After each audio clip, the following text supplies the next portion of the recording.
वृषदास श्री महाराज की जय। सद्गुरु श्री शरण बसव स्वामी जी महाराज की जय। जय मंगलम जय नम पार्वती पति शिव हर हर महादेव। ಎಲ್ಲರಿಗೂ ಶರಣು ಶರಣಾರ್ಥಿಗಳು. ತುಂಬಾ ಧನ್ಯವಾದಗಳು. ವಸ್ತು ವಿಶೇಷಣ ಮಂಗಲ ಕ್ಯಾಂಟೀನ್ ನಡೆಸಿಕೊಟ್ಟಂತ ಶುದ್ಧ ಬ್ರಹ್ಮನಿಷ್ಠಿ ಗುರುಮಾತೆಯಾದ ಗೌರಮತಾರಿಗೆ ತುಂಬಾ ಧನ್ಯವಾದ ಹೇಳ್ತಾ, ಈಗ ಪೂಜ್ಯರು ಶುದ್ಧ ಬ್ರಹ್ಮ ಗುರು ಶರಣಬಸವ ಸ್ವಾಮೀಜಿಗಳಿಂದ ಈಗ ವೇದ ಸಮ್ಮತವಾದ ಬ್ರಹ್ಮ ಉಪದೇಶವನ್ನು ನಮ್ಮೆಲ್ಲರಿಗೆ ಉಣಬಡಿಸಿದ್ದಾರೆ. ಎಲ್ಲರೂ ಆಲಿಸೋಣ. ಓಂ ಸದ್ಗುರು ಶ್ರೀ ಶುದ್ಧ ಬ್ರಹ್ಮಣೇ ನಮಃ. ಸಮಸ್ತ ಶುದ್ಧ ಬ್ರಹ್ಮ ಸ್ವರೂಪರಲ್ಲಿ ಅನಂತ ಅನಂತ ಪ್ರಣಾಮಗಳು. ಈಗಾಗಲೇ ಸಮಯ ಆಗಿದೆ, ಒಂದು 5 ನಿಮಿಷ ಮಾತ್ರ ಹೇಳ್ತಾ ಇರ್ತೀನಿ, ಆಮೇಲೆ ಕಡೆ ಮೈಸೂರು ಪೂಜ್ಯರ ಲಿಂಕಿಗೆ ಹೋಗೋಣ. ಶ್ರೀ ವಿಚಾರ ಸಾಗರ ಸಾಧು ನಿಶ್ಚಲ್ ದಾಸ್ ಜಿ ಅವರ ಕೃತಿ 4ನೇ ತರಂಗ 197ನೇ ವಿಷಯಾಂಕಕ್ಕೆ ನಾವು ಪಾದಾರ್ಪಣೆ ಮಾಡ್ತಾ ಇದ್ದೇವೆ. ಪ್ರಮಾಣ ಮತ್ತು ಪ್ರಮಾಜ್ಞಾನದ ಲಕ್ಷಣಗಳು ಈಗಾಗಲೇ ನಿಮಗೆ ಗೊತ್ತಿದ್ದದ್ನೇ ಇನ್ನ ಒಂದು ವಿಷಯಾಂಕದೊಳಗೆ ಮನನಕ್ಕಾಗಿ ಸದ್ಗುರುಗಳು ಹೇಳ್ತಾ ಇದ್ದಾರೆ. 116ನೇ ವಿಷಯಾಂಕದಲ್ಲಿ ಇದು 116ನೇ ದೋಹ. ಅಲ್ಲಿ ಪ್ರಶ್ನೆ ಏನು ಕೇಳ್ಯಾನ ಶಿಷ್ಯ. 186ನೇ ವಿಷಯಾಂಕದಾಗ ಪ್ರಶ್ನೆ ಏನು ಕೇಳ್ಯಾನ ಅಂದ್ರೆ, ಆಭಾಸ ಮತ್ತು ಕೂಟಸ್ಥ ಅವರಿಬ್ಬರು ಪ್ರತೀತಿ ಆಗುವಲ್ಲಿ ಏನಾದರೂ ಕ್ರಮ ಇದೆಯೋ? ಮೊದಲು ಆಭಾಸ ಆಮೇಲೆ ಕೂಟಸ್ಥ, ಮತ್ತು ಅಥವಾ ಮೊದಲು ಕೂಟಸ್ಥ ಆಮೇಲೆ ಆಭಾಸ ಅಂತ, ಅಥವಾ ಕ್ರಮ ಇಲ್ಲದೆ ಇಬ್ಬರು ಏಕಕಾಲಕ್ಕೆ ಪ್ರತೀತಿ ಆಗ್ತಾರೋ ಅಂತ ಕೇಳಿದ ಪ್ರಶ್ನೆಗೆ 116ನೇ ದೋಹಾದಲ್ಲಿ ಏನ್ ಹೇಳ್ಯಾರವರು? ಆಭಾಸ ಮತ್ತು ಕೂಟಸ್ಥ ಇಬ್ಬರು ಏಕಕಾಲಕ್ಕೆ ಪ್ರತೀತಿ ಆಗ್ತಾರ. ಆಭಾಸ ಕೂಟಸ್ಥನಿಗೆ ವಿಷಯವಾಗ್ತಾನ. ಮತ್ತ ಕೂಟಸ್ಥ ಹೆಂಗದನಂತಂದ್ರ ಸಾಕ್ಷಿ ಸ್ವಯಂ ಪ್ರಕಾಶ ಅದನ ಅನ್ನೋಂಥ ವಿಚಾರ 116ನೇ ದೋಹಾದಲ್ಲಿ ಹೇಳ್ಯಾರ. ಇಲ್ಲಿ ಪ್ರಮಾಣ ಮತ್ತು ಪ್ರಮಾಜ್ಞಾನದ ಲಕ್ಷಣ ಬಹಳ ಮುಖ್ಯ. ಲಕ್ಷಣಗಳು ಗೊತ್ತಿರಲಿ ಅಂತ ಹೇಳ್ತಾರ. ಇಲ್ಲಿ ಒಂದು ಪ್ರಮಾಣವಿದೆ ಮತ್ತು ಇನ್ನೊಂದು ಪ್ರಮಾ ಇದೆ. ಪ್ರಮಾಣ ಪ್ರಮಾ ಇವೆರಡೇ ಶಬ್ದಗಳಿಗೆ ಅರ್ಥ ಕಲ್ಪಿಸಿಕೊಡ್ತಾ ಇದ್ದಾರೆ. ಮೊದಲು ಪ್ರಮಾಣದ ಲಕ್ಷಣ. ಪ್ರಮಾಣಗಳು ಎಂದರೇನು? ಪ್ರಮಾಣ ಎಂದರೆ ಪ್ರಮಾಣದ ಲಕ್ಷಣಗಳನ್ನ ಸರಿಯಾಗಿ ತಿಳ್ಕೋಬೇಕು. ಪ್ರಮಾಜ್ಞಾನಕ್ಕೆ ಯಾವುದು ಕಾರಣವಾಗಿರುತ್ತದೆಯೋ ಅದು ಪ್ರಮಾಣವೆಂದು ಹೇಳಲ್ಪಡುತ್ತದೆ. ಪ್ರಮಾಜ್ಞಾನಕ್ಕೆ ಯಾವುದು ಕಾರಣವಾಗಿರುತ್ತದೆಯೋ ಅದು ಪ್ರಮಾಣವೆಂದು ಹೇಳಲ್ಪಡುತ್ತದೆ. ಒಂದು ಏನಾದರೂ ವಸ್ತು ನೋಡಿದ್ರಿ ಅಂತಂದ್ರೆ ಈ ವಸ್ತು ಇದೆ ಅಂತೇಳಿ ಗುರುತಾಗಬೇಕಾದ್ರೆ ನಿಮ್ಮ ಇಂದ್ರಿಯಗಳ ಮೂಲಕ ಅವುಗಳನ್ನು ಗುರುತಿಸ್ತಿರಲ್ಲ, ಆ ಜ್ಞಾನಕ್ಕೆ ಪ್ರಮಾಜ್ಞಾನ ಅಂತಾರೆ. ಆ ಪ್ರಮಾಜ್ಞಾನಕ್ಕೆ ಇಲ್ಲಿ ಒಂದು ಪೆನ್ನು ಇದೆ ಅಂತಂದ್ರೆ ಪೆನ್ನನ್ನು ನೀವು ಕಣ್ಣಿನಿಂದ ನೋಡಿರಿ, ಅದಕ್ಕದು ಪೆನ್ನು ಅಂತೀರಿ. ಏನಾದರೂ ವಸ್ತು ಸ್ಪರ್ಶಿಸಿ ಗುರುತಿಸಿದಿರಿ ಅಂತಂದ್ರೆ ಅದರಿಂದ ಏನು ಜ್ಞಾನ ಆಗ್ತದ? ಸ್ಪರ್ಶ ಜ್ಞಾನ. ಮತ್ತೆ ಕಿವಿಯಿಂದ ಕೇಳಿ ಗುರುತಿಸಿದ್ರಿ, ನಾಲಿಗೆಯಿಂದ ರುಚಿಸಿ ಗುರುತಿಸಿದ್ರಿ, ಮೂಗಿನಿಂದ ಮೂಸಿಸಿ ಗುರುತಿಸಿದ್ರಿ ಅಂತಂದ್ರ ಅದಕ್ಕೆಲ್ಲ ಪ್ರಮಾಜ್ಞಾನ ಅಂತಾರೆ. ಆ ಜ್ಞಾನಕ್ಕೆ ಯಾವ ಇಂದ್ರಿಯಗಳು ಆ ಜ್ಞಾನ ಮಾಡಿ ಕೊಡ್ತಾವ ಅವಕ್ಕೆ ಕರಣಗಳು ಅಂತಾರೆ. ಜ್ಞಾನೇಂದ್ರಿಯಗಳಿಗೆ ಕರಣಗಳು ಅಂತಾರೆ ಅನ್ನೋದು ಸರಿಯಾಗಿ ತಿಳ್ಕೊಳ್ರಿ. ಆ ಜ್ಞಾನೇಂದ್ರಿಯಗಳಿಂದ ಉಂಟಾಗುವ ಜ್ಞಾನಕ್ಕೆ ಪ್ರಮಾಜ್ಞಾನ ಅಂತಾರೆ. ಯಾರು ಚಾಲು ಇಟ್ಟಿರಿ ನೋಡಿ ಬಂದ್ ಮಾಡ್ರಿ. ಜ್ಞಾನೇಂದ್ರಿಯಗಳಿಂದ ಕಣ್ಣು, ಕಿವಿ, ಮೂಗು, ನಾಲಿಗೆ, ಚರ್ಮ ಏನದ ಅವಕ್ಕ ಕರಣಗಳು ಅಂತೇನದವಲ್ಲ ಅವಕ್ಕೇನಂತಾರೆ ಪ್ರಮಾಣ ಅಂತಾರೆ. ಮತ್ತೆ ಅಲ್ಲಿ ಏನು ನಿಮಗೆ ಅವುಗಳಿಂದ ಉಂಟಾಗುವ ಜ್ಞಾನ ಅದು ಪ್ರಮಾಜ್ಞಾನ ಅಂತಾರೆ.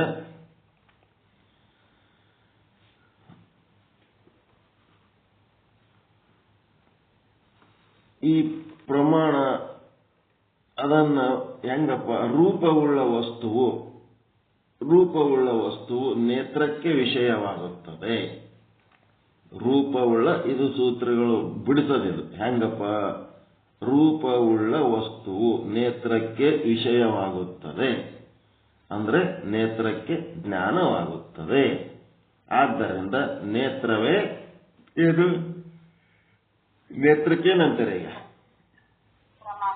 ರೂಪವುಳ್ಳ ವಸ್ತುವಿಗೆ ನೇತ್ರವೇ ಪ್ರಮಾಣ.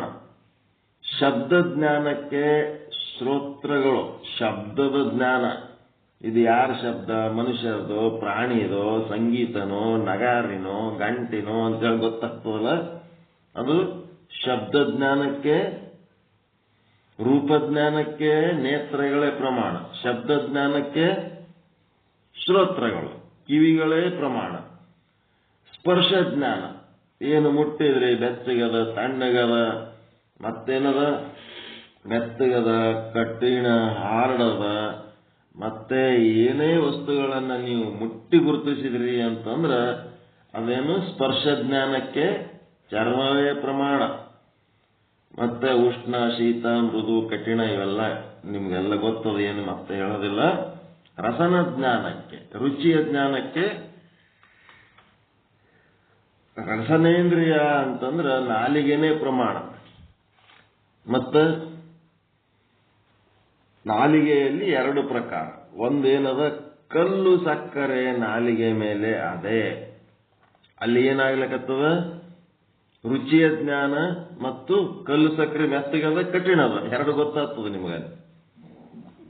ಕಲ್ಲು ಸಕ್ಕರೆ ಕಠಿಣದೋ ಮೆತ್ತಗದೋ ಅಂತ ತೋರಿಸಿಕೊಡೋದು ಚರ್ಮ, ನಾಲಿಗೆಯಲ್ಲಿ ಚರ್ಮನೂ ಅದ, ಮತ್ತೆ ನಾಲಿಗೆ ಒಳಗೆ ರುಚಿನೂ ಅದ.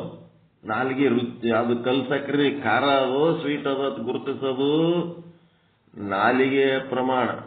ಮತ್ತ ಅಲ್ಲಿ ಚರ್ಮ ಇದ್ದದ್ದಕ್ಕೆ ಅದು ಕಠಿಣ ಅದೋ ಮೆತ್ತಗದೋ ಅಂತ ತೋರಿಸಿಕೊಡೋದು ಚರ್ಮದ ಪ್ರಮಾಣ. ನಾಲಿಗೆಯಲ್ಲಿ ಎರಡವ. ನಾಲಿಗೆಯು ರಸದ ಜ್ಞಾನ ಹೊಂದಿದರೆ ನಾಲಿಗೆಯ ಚರ್ಮವು ಕಠಿಣತ್ವದ ಜ್ಞಾನ ಹಿಂಗದ. ಅದಕ್ಕೆ ನಾಲಿಗೆನೆ ಕರಣ, ರುಚಿಯ ಜ್ಞಾನಕ್ಕೆ ನಾಲಿಗೆಯೇ ಕರಣ ಪ್ರಮಾಣ. ಮತ್ತ ಗಂಧದ, ಅದು ಸುಗಂಧನೋ ದುರ್ಗಂಧ ಎನ್ನ ಜ್ಞಾನಕ್ಕೆ ನಾಲಿಗೆ, ಗಂಧದ ಜ್ಞಾನಕ್ಕೆ ಯಾವುದು ಘ್ರಾಣೇಂದ್ರಿಯ ಮೂಗೇ ಪ್ರಮಾಣ, ಘ್ರಾಣೇಂದ್ರಿಯವೇ ಪ್ರಮಾಣ. ಆ ಜ್ಞಾನೇಂದ್ರಿಯ ಅನ್ನೋದ್ರ ಬದಲಿ ಪ್ರಮಾಣ ಪ್ರಮಾಣ ಅಂತ ಹೋಗೋದು ಈಗ ಅಷ್ಟೇ. ಅದರಿಂದ ಉಂಟಾದ ಜ್ಞಾನಕ್ಕೆ ಪ್ರಮಾಜ್ಞಾನ, ಪ್ರಮಾಜ್ಞಾನಕ್ಕೆ ಯಾವುದು ಕರಣವಾಗಿರುತ್ತದೆಯೋ ಅದೇ ಪ್ರಮಾಣ. ಅದಕ್ಕೆ ಸೂತ್ರ ಹೇಳರಲ್ಲ, ಕರಣಂ ಪ್ರಮಾಣಂ ಅಂತೇಳಿ. ಈ ಮುಂದ ಪ್ರಮಾ ಎಂದರೇನು, ಪ್ರಮಾ ಅಂದ್ರೆ ಏನು, ಪ್ರಮಾದ ಲಕ್ಷಣ ಹೇಳ್ತಾರೆ. ಪ್ರಮಾದ ಲಕ್ಷಣ ಏನಪ್ಪಾ ಅಂತಂದ್ರೆ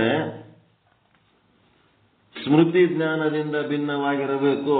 ಯಾವಾಗರೆ ಹಿಂದಿಂದ ಏನಾರೇ ನೆನಪಿರಬಾರ್ದು. ಪ್ರಮಾಜ್ಞಾನ ಅಂತಂದ್ರೆ ಹಿಂದೆ ಯಾವಾಗೋ ಕಲ್ಸಕ್ರಿ ತಿಂದದ್ದು ಈಗ ನೆನಪು ಮಾಡ್ಕೊಂಡ್ರೆ ಅದು ಪ್ರಮಾ ಅಲ್ಲ. ಈಗ ವರ್ತಮಾನದಲ್ಲಿ ಅದರ ಅನುಭವ ಆಗ್ತಿರ್ಬೇಕು. ಹಿಂದಿನ ನೆನಪಿಗೆ ಪ್ರಮಾ ಎನ್ನುವುದಿಲ್ಲ. ಇದು ಚಂದ ತಿಳ್ಕೋಬೇಕು. ಇದು ಹೊಸ ವಿಷಯ ಮತ್ತೆ ನಿಮಗೆ. ಪ್ರಮಾ ಎಂದರೇನು ಅಂತ. ಪ್ರಮಾಜ್ಞಾನ, ಭ್ರಮಾಜ್ಞಾನ, ಸಂಶಯ ಜ್ಞಾನ, ನಿಶ್ಚಯ ಜ್ಞಾನ, ಸ್ಮೃತಿ ಜ್ಞಾನ, ಹಿಂಗ ನಾನಾ ರೀತಿ ಜ್ಞಾನಗಳದವ. ಮತ್ತ ಸ್ಮೃತಿ ಜ್ಞಾನದಲ್ಲಿ ಎರಡು ಪ್ರಕಾರ, ಒಂದು ಯಥಾರ್ಥ ಸ್ಮೃತಿ, ಇನ್ನ ಒಂದು ಅಯಥಾರ್ಥ ಸ್ಮೃತಿ. ನೋಡ್ರಿ, ಜ್ಞಾನ ಎಷ್ಟು ರೀತಿ ಆಗ್ತಾವ ಅಂತಂದ್ರ 6 ರೀತಿ ಆಗ್ತಾವ. ಮತ್ತೆ ಈ ಪಂಚ ಜ್ಞಾನೇಂದ್ರಿಯ ಕರ್ಣಗಳ ಮೂಲಕ ಆಗ್ತಾವ. ಅಲ್ಲಿ ಪ್ರತ್ಯಕ್ಷ ಅನುಮಾನ ಏನದವ ಅಲ್ಲಿ ಯಾವುದರಿಂದ ಆಗ್ತಾವ.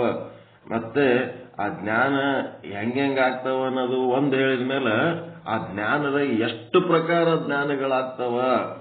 ಪ್ರಮಾಜ್ಞಾನ, ಭ್ರಮಾಜ್ಞಾನ, ಸಂಶಯ ಜ್ಞಾನ, ನಿಶ್ಚಯ ಜ್ಞಾನ, ಸ್ಮೃತಿ ಜ್ಞಾನ, ಮತ್ತ ಸ್ಮೃತಿ ಜ್ಞಾನದೊಳಗೆ ಯಥಾರ್ಥ ಸ್ಮೃತಿ ಜ್ಞಾನ, ಅಯಥಾರ್ಥ ಸ್ಮೃತಿ ಜ್ಞಾನ ಅಂತೇಳಿ ಹಿಂಗ್ ಬರ್ತಾವ. 6 ಪ್ರಮಾಣಗಳಿಂದ ಉಂಟಾಗುವ 6 ಜ್ಞಾನಗಳು ಪ್ರಮಾಜನ್ಯ ಜ್ಞಾನಗಳು. ಅವು ಏನದವ? ಈ 6 ಪ್ರಮಾಣಗಳಿಂದ ಉಂಟಾಗೋಕೇನಂತಾರ? ಪ್ರಮಾಣಜನ್ಯ ಜ್ಞಾನಗಳು ಅಂತಾರ. 6 ಪ್ರಮಾಣಗಳಿಂದ ಉಂಟಾಗವು.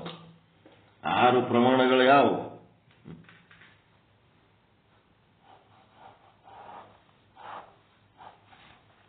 ಪ್ರಮಾಣ, ಅನುಮಾನ ಪ್ರಮಾಣ,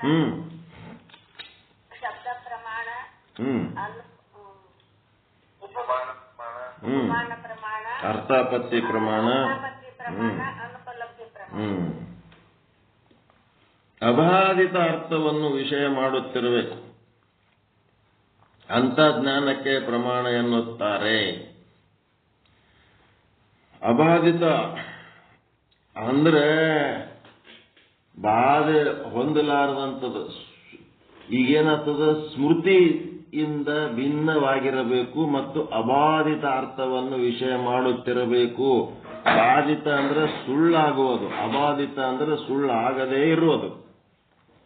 ರಜ್ಜುವಿನಲ್ಲಿ ಸರ್ಪದ ಜ್ಞಾನವಾಗುತ್ತದೆ. ಸರ್ಪವು ಬಾಧಿತ ಇದೆಯೋ ಅಬಾಧಿತ ಇದೆಯೋ? ರಜ್ಜುವಿನಲ್ಲಿ ಉಂಟಾಗುವ ಸರ್ಪದ ಜ್ಞಾನ ಬಾಧಿತನೋ ಅಬಾಧಿತನೋ? ಬಾಧಿತ. ರಜ್ಜುವಿನ ಜ್ಞಾನವಾದ ಬಳಿಕ ಅದೇನಾಗ್ತದೆ? ಬಾಧಿತವಾಗುತ್ತದೆ. ಅಂಥದಕ್ಕೆ ಪ್ರಮಾಜ್ಞಾನ ಅನ್ನಂಗಿಲ್ಲ. ರಜ್ಜುವಿನ ಜ್ಞಾನಕ್ಕೆ ಪ್ರಮಾಜ್ಞಾನ ಅಂತಾರ, ಸರ್ಪದ ಜ್ಞಾನಕ್ಕೆ ಪ್ರಮಾಜ್ಞಾನ ಅನ್ನಲ್ಲ. ಅದು ಭ್ರಮಜ್ಞಾನ. ಅದು ಯಾವ ವಿಷಯವು ಬಾಧವಾಗುವುದಿಲ್ಲವೋ ಅಂದರೆ ಅಬಾಧಿತವಿರುತ್ತದೆಯೋ ಸ್ಮೃತಿಯಿಂದ ಭಿನ್ನವಿರಬೇಕು, ಅದು ಪ್ರಮ ಎಂದು ಹೇಳಲ್ಪಡುತ್ತದೆ. ಇದರೆಲ್ಲ ಡೀಟೇಲ್ಸು ಈಗ ನಾವು ಹೇಳ್ಕೊತ ಕೂತರ ಎಲ್ಲ ಟೈಮ್ ಆಗಿಬಿಡ್ತದೆ. ಸಂಜೆಗೆ ಡಿಟೇಲ್ ಆಗಿ ಹೇಳಾಮು. ಈ ಪ್ರಮ ಜ್ಞಾನದ ಬಗ್ಗೆ ನಿಮಗೆ ಕುತೂಹಲ ಉಂಟಾಯಿತು, ಎಷ್ಟು ಚಂದದಲ್ಲಪ್ಪ ಇದು ಅಂತ, ಹೌದಲ್ರಿ? ಅದು ಮುಂದಿನ ಪಾಠ, ಸಂಜೆ ಪಾಠದಾಗ ಹೇಳೋಣ. ಈಗ ಮತ್ತೆ ನಾವು ಆ ಕಡೆ ಮೈಸೂರು ಪೂಜ್ಯರ ಲಿಂಕಿಗೆ ಹೋಗೋಣ. ಇದು ಏನು ಸಣ್ಣ ಚಾಪ್ಟರ್ ಇಲ್ಲ, ಅದು ಬಹಳ ದೊಡ್ಡ ಚಾಪ್ಟರ್ ಅದ. ಜ್ಞಾನ ಎಷ್ಟು ರೀತಿ ಆಗ್ತದೆ ಅನ್ನೋದ್ರ ಬಗ್ಗೆ ಬಹಳ ದೊಡ್ಡ ಚಾಪ್ಟರ್ ಅದ. ಅದಕ್ಕೆ 1 ದಿನ 2 ದಿವಸ 3 ದಿವಸ ಆಗ್ತದೇನೋ ನೋಡಮ್ಮ. ಆದಷ್ಟು ಸಿಂಪಲ್ ಆಗಿ ಹೇಳ್ಕೊಂಡು ಹೋಗ್ಲಿಕ್ಕೆ ಪ್ರಯತ್ನ ಮಾಡ್ತೀನಿ. ಎಲ್ಲರಿಗೂ ಒಳಿತಾಗಲಿ, ಎಲ್ಲರಿಗೂ ಶುಭವಾಗಲಿ, ಎಲ್ಲರಿಗೂ ಶರಣ. ಎಲ್ಲರೂ ಡೀಲಿಂಗ್ ಆಗಿ ಆ ಕಡೆ ಹೋಗಿಬಿಡೋಣ. ಒಳ್ಳೆಯದಾಗಿ.